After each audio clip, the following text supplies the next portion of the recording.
আমি আর আয়ুষ আজকে বিকালবেলা একটু বেরোলাম, খুঁজতে গেলাম একটা পিকনিকের স্পট। আমরা ভাই বোন প্লাস ফ্যামিলির সবাই মিলে একটা প্ল্যান হচ্ছে, আমরা পিকনিক করব। তো এই সিজনে পিকনিক করতে ভীষণ ভালো লাগে, জানি না সেটা সাকসেসফুল হবে নাকি। তা সেই হুজুকে আমি আর আমার ছেলে দুজনা মিলে বেরিয়ে পড়লাম আমাদেরই স্টাফ হীরা ওদের গ্রামে। ভীষণ সুন্দর গ্রামটা, চারিদিকে মাছের ভেরি, আর এদিকে সামনের দিকে ও যে হাত দিয়ে দেখাচ্ছে সামনের জায়গাটা আরও সুন্দর। আমি তো গিয়ে পুরো শকড, এত সুন্দর।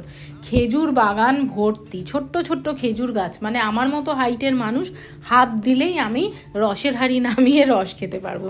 ভীষণ সুন্দর জায়গাটা, সত্যি বলছি। তো মনে মনে ঠিক করে ফেললাম, আর ভাই বোনকেও ভিডিও কল করে দেখালাম যে দেখ এত সুন্দর জায়গা, পিকনিক এখানটা করলে তবে কিন্তু ভীষণ আনন্দ হবে আর সবাই খুশিও হবে।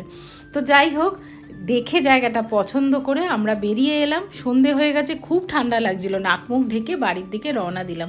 তো আজকের মিনি ব্লগটা এই পর্যন্তই।